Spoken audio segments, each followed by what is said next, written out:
All you have to do is keep your eyes on the monitor.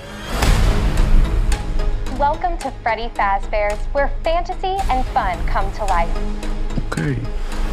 This week on Talking About the Movies, after years in development hell, Five Nights at Freddy's comes to the big screen thanks to Blumhouse Studios. Does it finally live up to the hype? We'll take a look at it. Plus, I work with my uncle. You scared of him?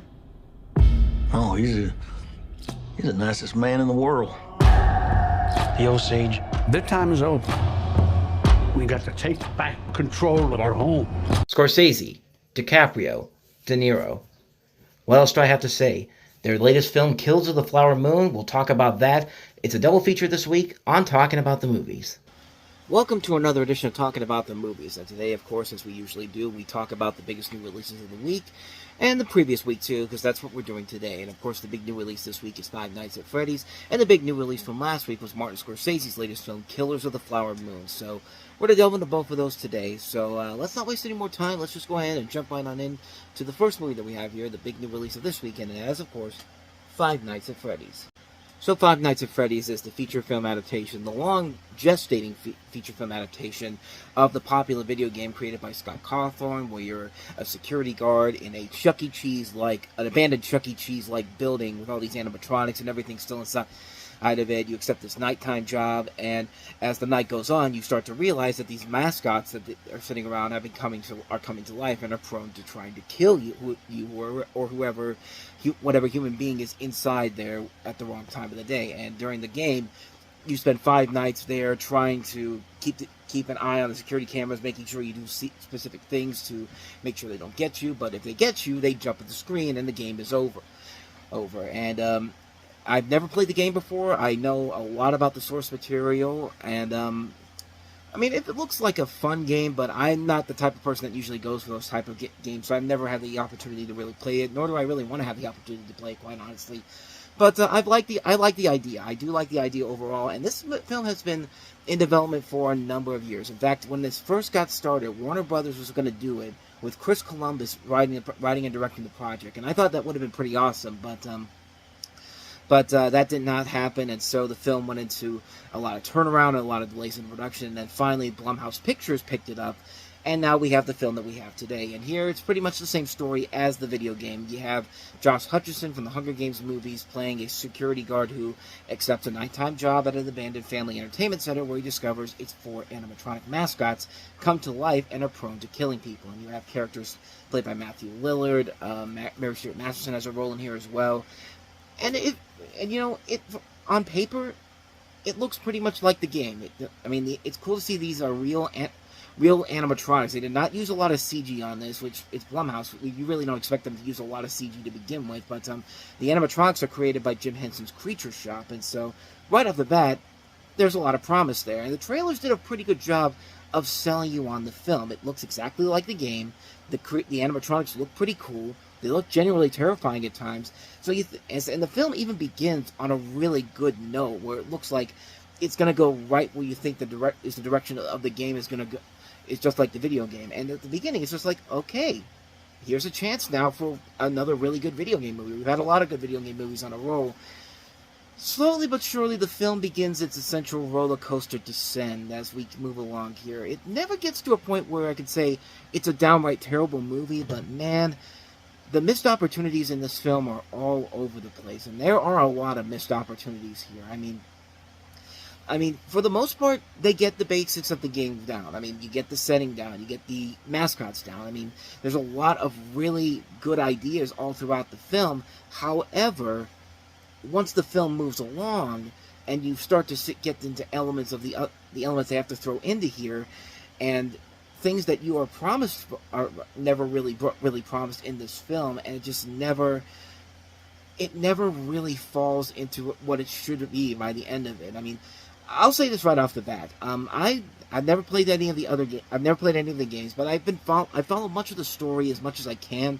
I'm not going to say I'm an expert on this, but I kind of expect. I think a lot of people, myself included, are kind of expecting more to come from this as we move along here. Maybe the plan is then, if this film becomes a success, which is basically going to at this point, I mean, I think it was going to be either way because it's only cost $20 million, and so far it's made $130 million worldwide. So it's going to make its money back, and they're going to see more movies here.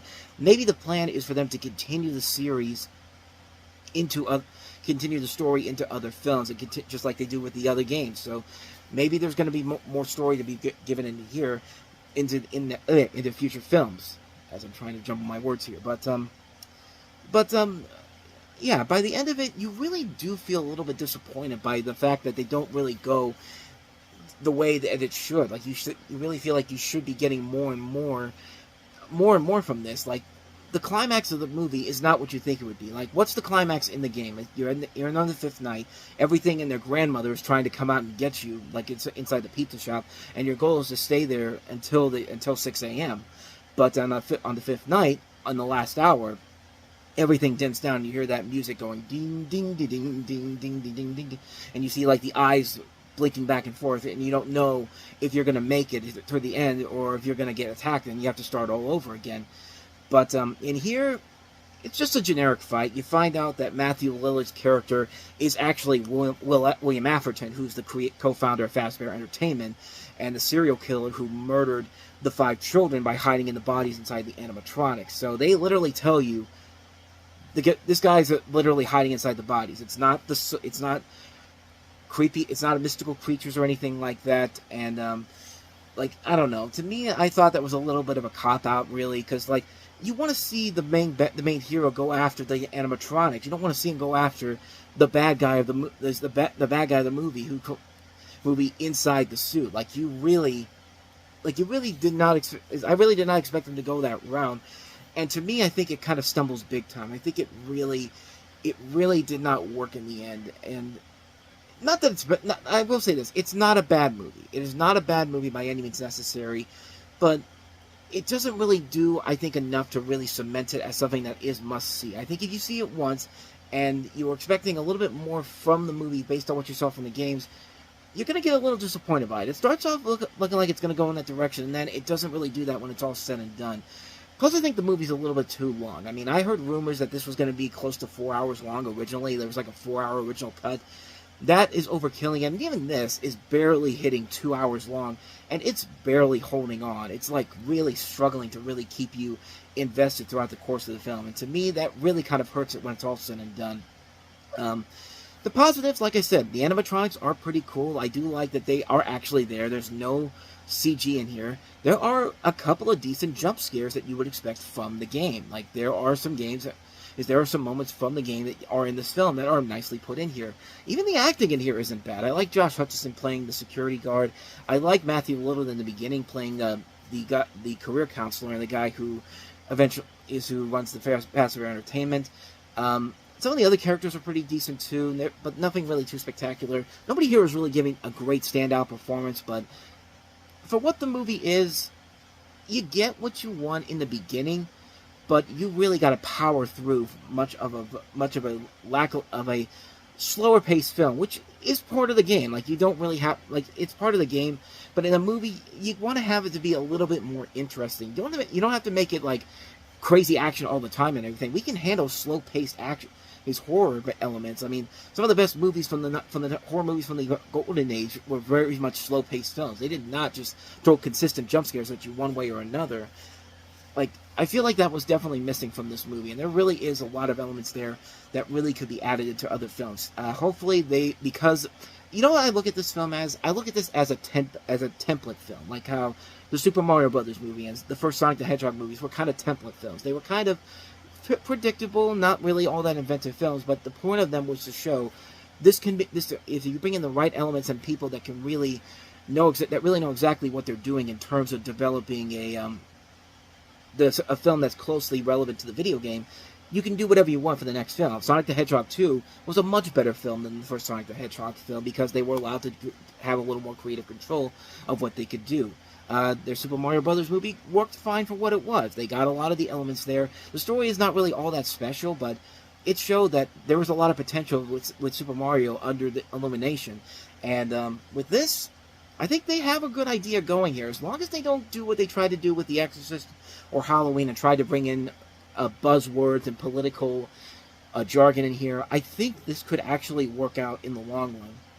But as far as this film goes, I'm definitely mixed on it. And I give my thumb a mixed opinion on it. Like, I don't hate it, but I really wanted a little bit more from it. But I'd say if you're going to see this movie, get Peacock and just watch it on there, because that's how I watched it. I have Peacock, I have Comcast, so I have Peacock free on there regardless, so I was able to watch it on here. I didn't go to the movie to see it, but if you watch it at home for a one-time watch, I think you get at least enough to say that was something. But if you went to go see this in a theater, I don't know. I don't think it was worth it. At least in my opinion, it wasn't. So like I said, a mixed opinion on that one. So a mixed reaction from me on that one. So that's Five Nights at Freddy's. Let's go ahead and move on to our next movie, and that is Martin Scorsese's Killers of the Flower Moon.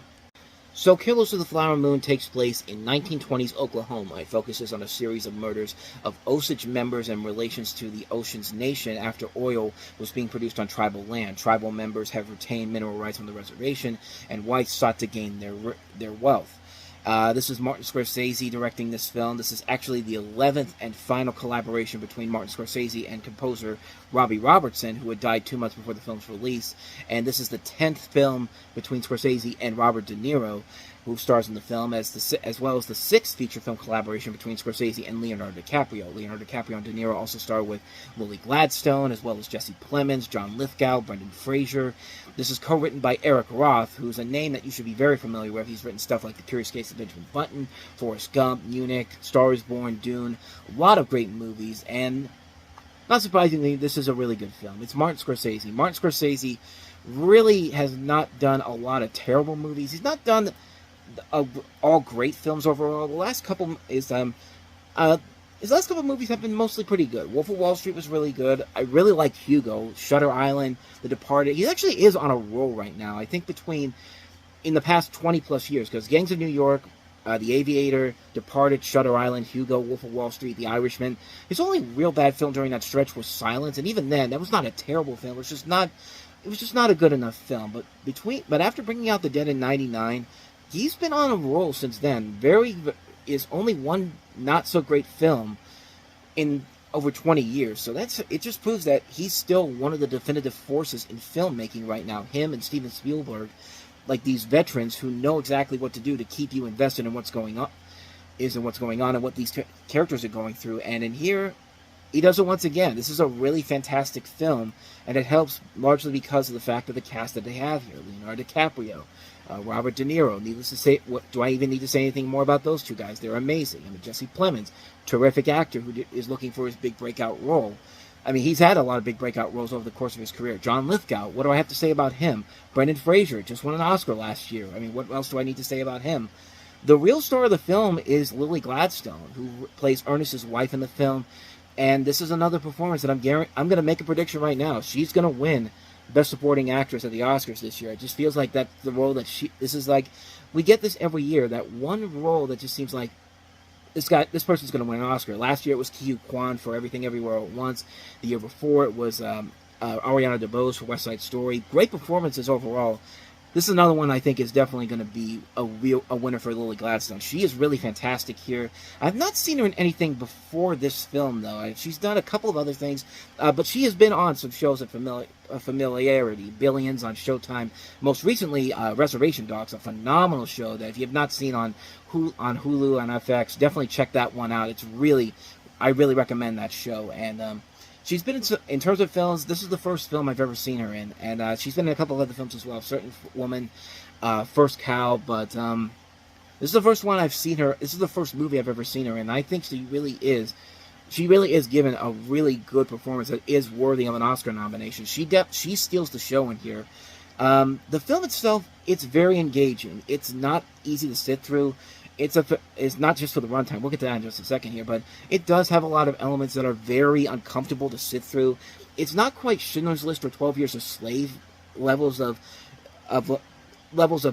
uncomfortableness. Like, those are great films, but those are films that are really, really hard to watch a second time around. Like, I've had a real troubling time struggling to watch both Schindler's List and 12 Years a Slave in full a second time around because it gets so uncomfortable at times. Now, they're great films, but man, the subject matter gets way too much in those films to really warrant it multiple watches. Unless I really have to do it for purposes and for other purposes, but this doesn't get quite to those levels, but it gets pretty heavy at times, and it does make you invested in what's going on. It does make you invested in what the scenarios are going to be for these characters, and it works that you have a solid outing of different people involved in a solid talented group of cast members in here.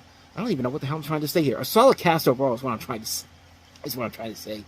But off the cuff thinking right here. But yeah, it's a really enjoyable film. The runtime, I see a lot of people making a big deal about it. I know that overseas there was a controversy going on where they actually put an intermission without the consent of Apple and Paramount Pictures, because that was supposed to be, and even Martin Scorsese, they put that in there on purpose because the film runs for almost 3 hours long. But I mean, we just had Oppenheimer this year. How long was Avengers Endgame? Avengers Endgame, one of the biggest movies of all time. I think it is the biggest movie of all time now that I think about it. If not, it's either that or Star Wars: The Force Awakens. I can't remember, but that was over 3 hours long. So there's no big deal.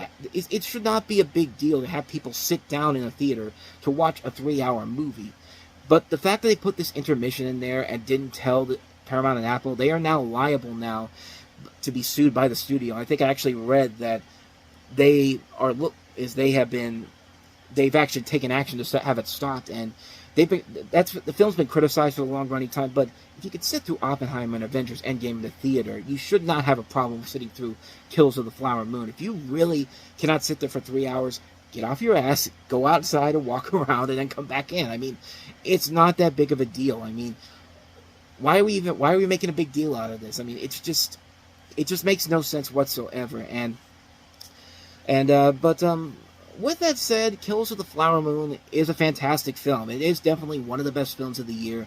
It's a big, long, epic film. It takes a lot of risks.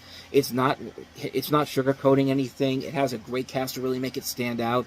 Lily Gladstone probably guaranteed an Oscar for this, but it's incredible to look at visually. It's really engaging. It keeps you invested throughout the course of the film. I really enjoy it a whole lot. It is definitely one of the best movies of the year, and I'm glad I got to see it before it was too late. But yeah, I'm really happy I got to see it because I saw one of the best films of the year. It's going to make this list that I have here really tough to put together because this is definitely one that I'm going to try to put on there. If not there, it's definitely going to be in the honorable mentions. But we still have 2 more months of movies to go, so there's a chance that even then it could get pushed out. But I definitely recommend checking it out.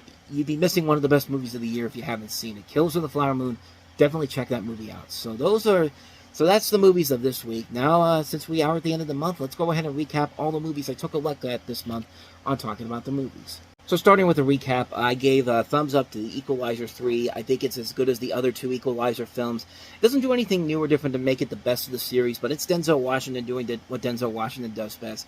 Really enjoyed the film, highly recommended.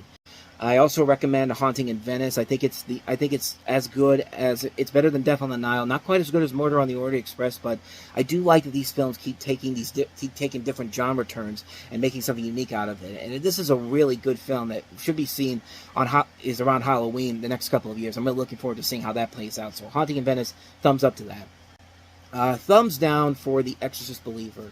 After starting off strong, the movie kind of falls into a rip-off territory that the original Exorcist helped to launch. I mean, the original Exorcist remains the definitive exorcism film, and there's never been a movie that's come close to that. And despite their best efforts to try to make the definitive sequel to The Exorcist, there's already been good sequels to The Exorcist 3 and The Exorcist TV series. So watch those and avoid this horrible abomination of a film. Thumbs down for the Expendables 4. I mean, Sylvester Stallone makes a big deal about coming back to this, and he's barely in the film. The highlights of the film, surprisingly, are Jason Statham and Megan Fox. I thought they were the best things about the film. Other than that, though, the rest of the movie is pretty bland and completely pointless. There was no reason whatsoever to make an Expendables 4 or an Exorcist Believer, but that was another film altogether. I give a thumbs up to the creator, a marginal thumbs up. I don't hate it, but I don't love it either. I think it falls into a lot of problems that a lot of original sci-fi films fail to do. They can't get to that nth level to become something so unique and so different. And while this takes a lot from other source materials, it's not done very well enough for me to really say it's a high recommendation. I'd say watch it just for the performances by John David Washington and the visuals alone. I think those are the best things about the film. I just wish the film was a lot better. Big thumbs up to The Night Before Christmas. That's a film that I have to say, every Halloween I got to watch it, and whether it's once or twice. I'm glad I got to see it again on the big screen. Fantastic film. Can't recommend that one enough. And a mixed opinion on Five Nights at Freddy's. Thought it started off strong. Doesn't go as high as it should go in terms of being a legitimately good video game adaptation. I think the elements are there, but I feel like this is a template film for future films in the series, and hopefully they can do better with the next couple of films. So, mixed opinion on that one. I do give a big thumbs up though to Martin Scorsese's Killers of the Flower Moon, one of the best films of the year. Mark it down. Lily Gladstone wins Best Supporting Actress. If she doesn't, then somebody else really must have come in and outshined her, because that's going to be a performance that's going to be really hard to top. But you should check this movie out regardless. It's one of the best films of the year. Can't recommend it enough. And so, with that said, we wrap up another edition of Talking About the Movies. Next week, I don't have a new movie to look at, so the next time I see you on this show will be for when The Marvels comes out. So, that'll be 2 weeks from now. I hope it's good. I mean, I didn't hate Captain Marvel, but the early word of mouth on this has not been pretty good. But we will see what happens in a couple of weeks. But until then, if you want to see some more videos from Talking About the Movies, check out the playlist, check out the last episode we did, and I'll see you guys next time. So until then, take care.